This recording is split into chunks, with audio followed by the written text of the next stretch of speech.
On the way from Bangalore to Hoskote is the Chitradugra fort, this massive Kallina Kote or stone fort as you see behind me. This is a military structure of architectural marvel that was built in the 15th century by the Nayaka Pelegaras, and that is what I'm going to go take a look at right now.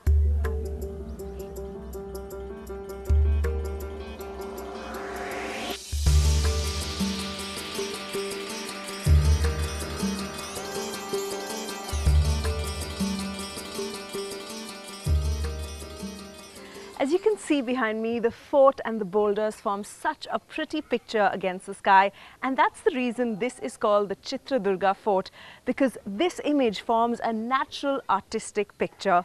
Well, also you'll notice that the stone walls that surround the boulders create a perfect sense of unison and a higher sense of security. The boulders and the stone truly combine to make this fort impregnable.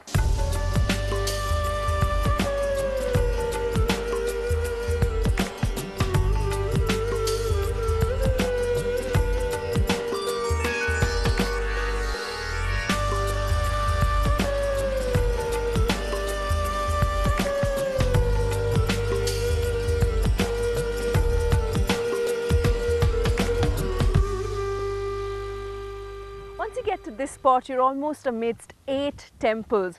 The one just behind these rocks here is the main god of the Nayaka Empire, the Ekanatheshwari temple. The one up there is the Hidambeshwara temple. The one behind me is the Sampige Siddheshwaraya temple. And the one behind these boulders is the Venugopala Swami temple. I guess this sort of was the religious hub of the Chitradugra fort.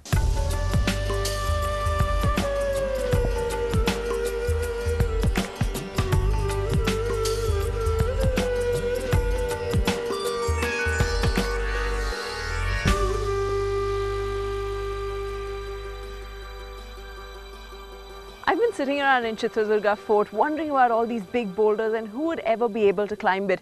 And then I meet someone who changes my idea of what a boulder really is and how high it is.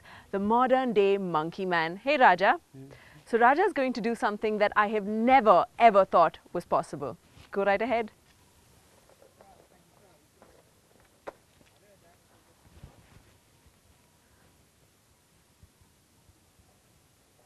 Climbing.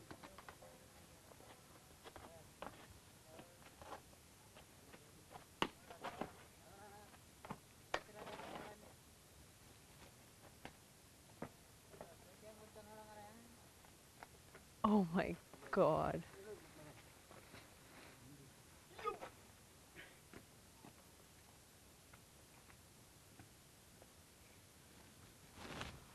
Oh my God. There he is.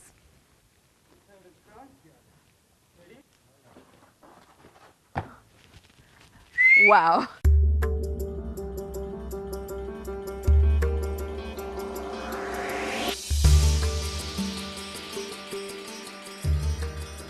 You hear a great many stories of worship and bravery in Chitraduga and in the Nayaka Empire. The story of Onake Obbava is probably the most popular one, and everyone in Karnataka knows it from a very young age. It was at this very spot that Onake Obbava, a simple housewife, the wife of a guard, actually killed several of Hyder Ali's soldiers as they secretly tried to enter the fort. That's the reason the king named this opening after her. She died fighting in battle bravely later on while she was defending her land.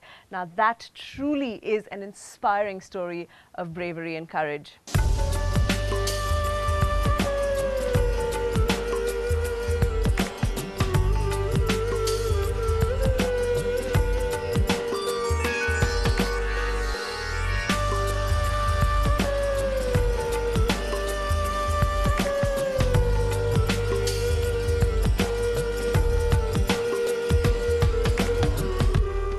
Now we're off to Dandeli to experience the wilder side of Karnataka.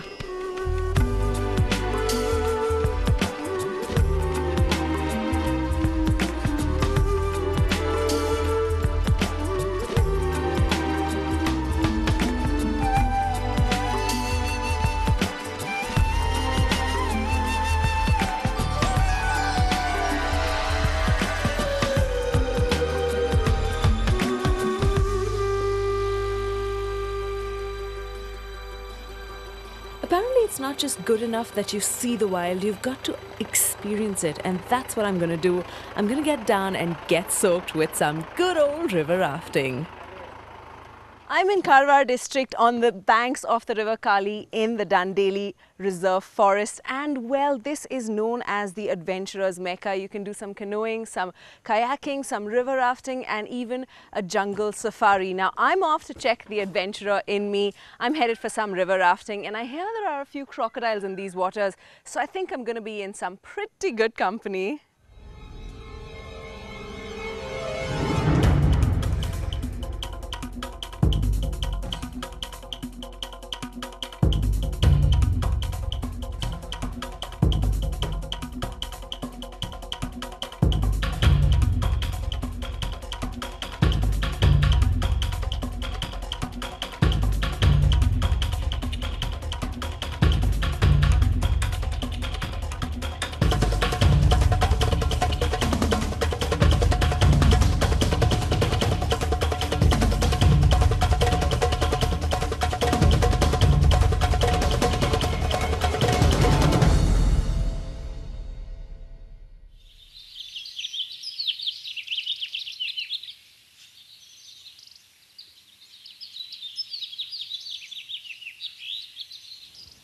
This is such a fabulous spot. It's called the Sanmugam Sunset Spot, and from here you can see 5,000 square kilometers of the Dandeli forest range, out of which 475 is the sanctuary. When you look at this, the depth of this, the magnitude of this, it's just unbelievable how incredibly large this area is and how many ranges of forest you can see, and the fact that it's so dense, is so green, is so rich.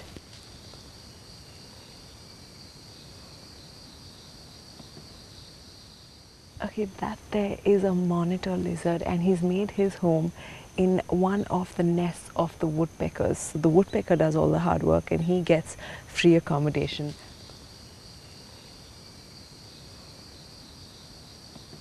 Now, monitor lizards are known for the amazing grip they have, and it's believed that back in Shivaji's time, these lizards were used to climb the walls of these really big forts because of the kind of grip they had, hence helping Shivaji win more battles. That's just incredible. Imagine he being able to take all that weight because of his suction grip.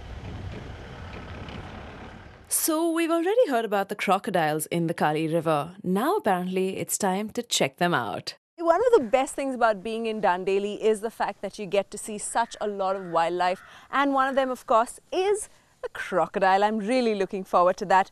The thing about being at the Kali jungle lodges and resorts is that they actually take you right in, so you get a chance to get up close and personal with the crocs.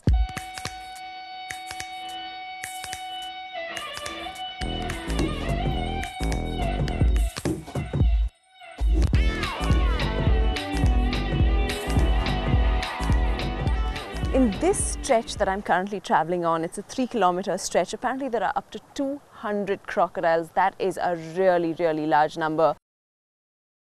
We just spotted our first crocodile, and my God, was he magnificent. Such a huge creature. Apparently he was 12 feet long. Now that's a really big croc. I can't believe I'm still actually in these waters.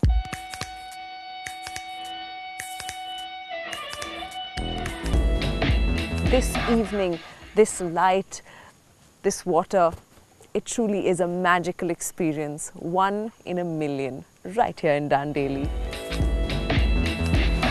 Now on from the wild to something even wilder, only this time it's on the seaside.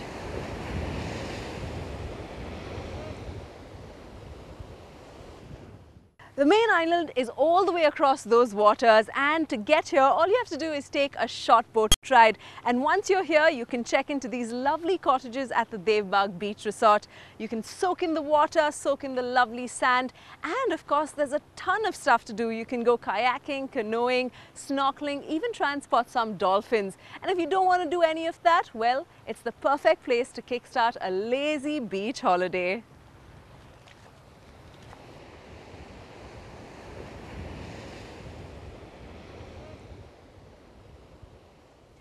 It's just a short walk from the jetty to the cottage, and I must say it sets the tone so brilliantly for a great holiday. What you see for miles and miles on end are beautiful, majestic pine trees swaying so gently in the wind, and you can hear the sound of the ocean just calling you, inviting you to its warm waters.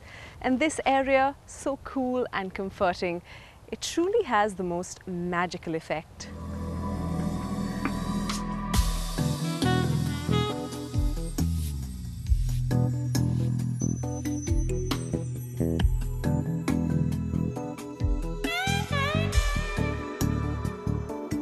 Being in Devbag is like being in your own private beach. It's just miles and miles of the ocean and pine trees behind you. You can do whatever the heart pleases, and there's not a soul to stop you.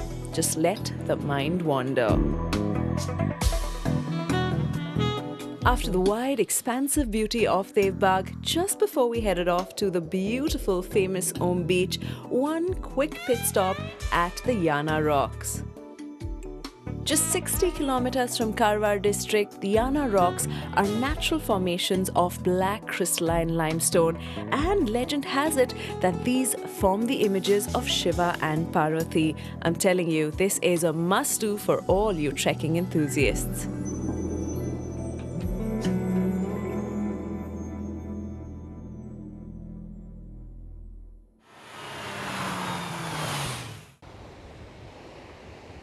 You know, before I got here, I heard so much about the beauty of this place, but trust me, nothing quite prepares you for your first sight of Om Beach. Gokarna, of course, has an angle of spirituality, being the place of Shiva, and Om Beach, placed here, sounds about right. All of your senses just open up when you see this. The vastness of the water, the greenery, and you're taking it all in, and that's the only way to do it here at Om Beach.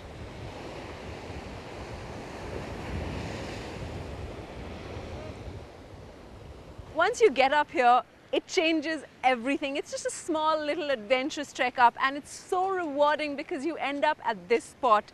You see the lovely water for miles on end. There are rocks and greenery on either side, and even better, you get a super view of the Om right from here.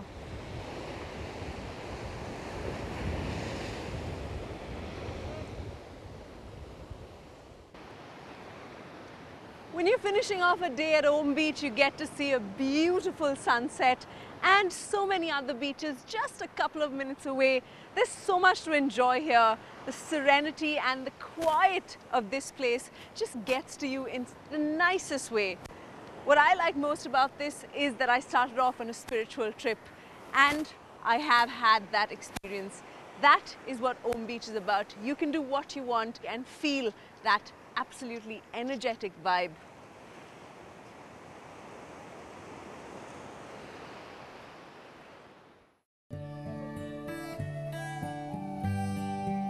After visiting the land of Shiva at Gokarna, it's time to actually visit Shiva, and that too more than a life-size one, while he watches over the entire coast at Murdeshwar.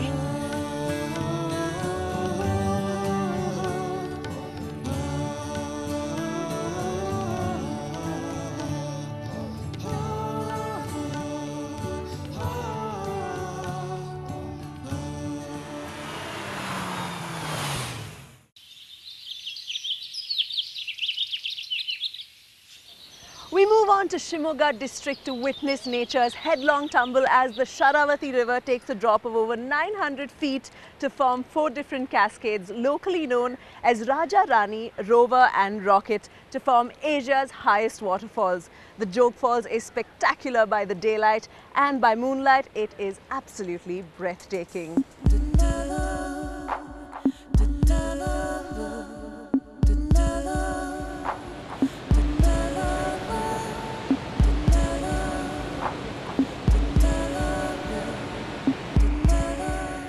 I'm at the opposite side of the falls, and from here you can almost reach out and touch the water, but I suggest you not. It's like you're sitting on the throne of the Raja. That's the falls behind me. It's a beautiful sight. You get to see all 4 falls and a bit of the mist as well, but trust me, it's not a sight for the weak-hearted, yet it is brilliant.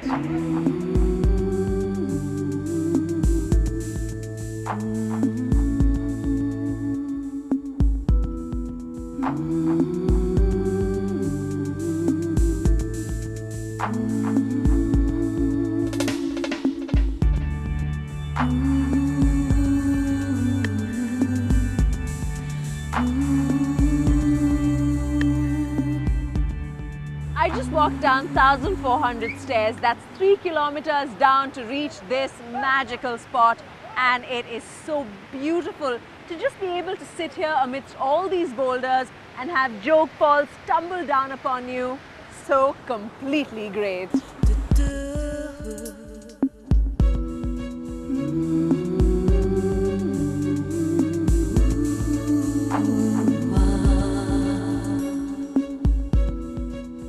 I'm here at the base of the Joke Falls. This is where all the action is. It's incredible. I'm standing right under Rover, which is 968 feet high, and the water here is about 100 feet deep. Can you believe that? I'm really freaked out, but it's so beautiful.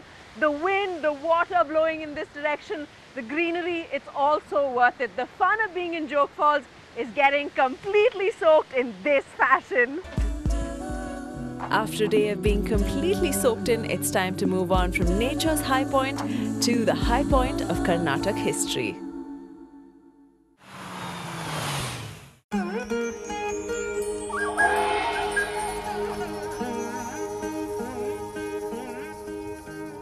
I'm in Hassan district and this is Belur.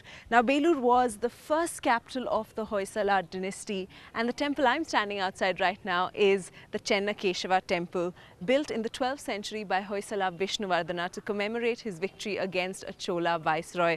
Now this temple is called the Chenna Keshava temple because of the idol of Lord Vishnu that resides inside. It's supposed to be an exquisitely handsome one, which is why it's called the Chenna Keshava. Keshava being one of the 24 manifestations of Lord Vishnu. When you look at this temple, you will be completely in awe of its architecture.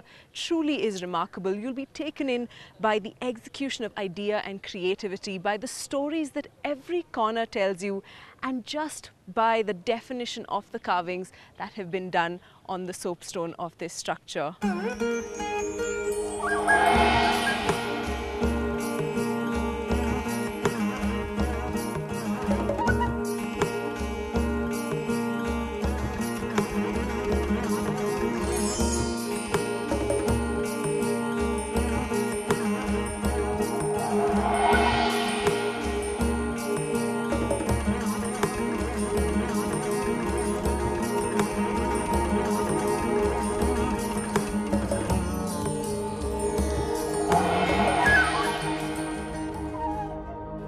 This here is the Vijaya Deepa pillar, or the victory pillar. It was placed here in the 14th century by the Vijayanagara rulers who came in after the Hoysala dynasty. And now this one is a monolithic pillar, and it's about 35 feet high and 15 tons. That's how much it weighs. So the incredible thing about this is the fact that on one end it doesn't touch the surface at all. And that's where this paper comes into play. I can actually slide an entire sheet of paper right under this pillar. Can you believe it? All the way from there right up to there. Unbelievable. And once you've been to Belur, you have to visit the other high point of the Hoysala dynasty, Halebeedu. Just 17 kilometers away from Belur is Halebeedu. Now Halebeedu means old encampment or old city, but that's not how it started off. It started off as Dwara Samudra, and this temple here is the main attraction in this region. This is the Hoysaleshwara temple, built in the 12th century by a minister in King Vishnuvardhana's reign, that's Ketu Malla, and this temple is dedicated to Lord Shiva. When you look at it, the architecture in this temple is just as exquisite and well crafted as in the Belur temple. Only the difference here is that all the stories in the carvings you see around the temple are from the Ramayana and Mahabharata. A lot of mythology comes up into these temples to create this absolutely beautiful, magnificent structure.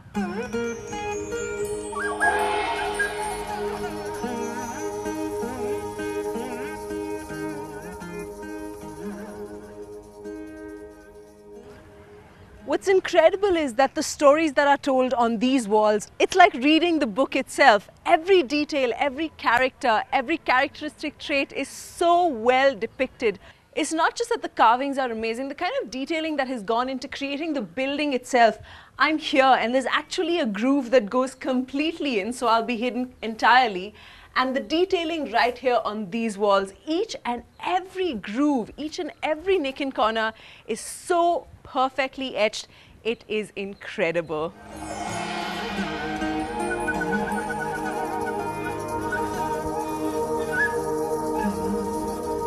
Moving on from the magic of the Hoysala district to India's highest monolith, the magnificent Gomateshwara at Shravanabelagola. I'm in Hassan district on my way up to the Gomateshwara at Shravanabelagola. This is the Vindhyagiri range, and right from here, right from this very rock up to the Gomateshwara, it's all just one stone. Isn't that incredible? Well, the Gomateshwara is one of the biggest centers of religion for the Jains, and it's supposed to be sacred and beautiful, which is what I'm going to explore right now. It's about 650 stairs up, and I think I'm going to quite enjoy the trek up.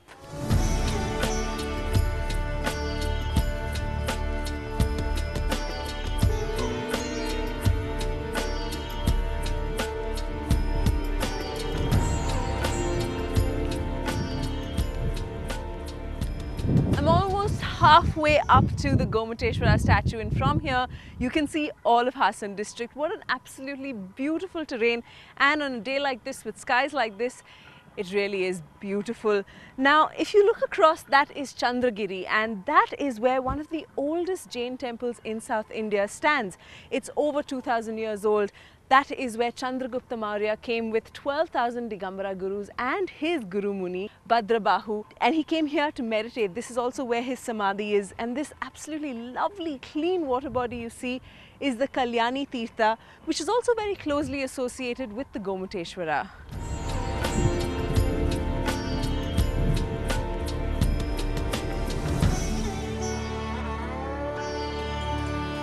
I'm finally here in front of the Gomateshwara, and it's definitely one of the biggest structures I've seen, and also one of the most beautiful.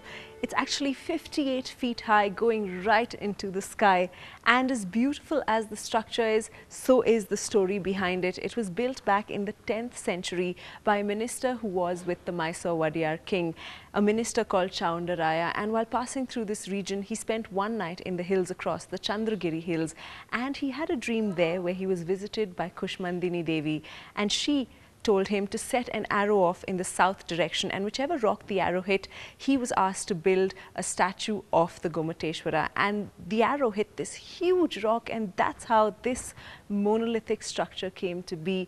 Now it's one of its kind, it truly is, and it's the biggest in India. It's absolutely lovely, and when you look at it right up there, you feel a sense of calm. It just emanates peace and tranquility. Now these images you see here are all the 24 Tirthankaras that have been in the Jain religion. And this Suttalaya was built about 800 years ago by Gangaraja, who was also king from the Mysore rulers. And all these Tirthankaras, now you have various images of the same Tirthankara donated by different kings. Like this one here is the first ever Tirthankara, Sri Adinatha Tirthankara.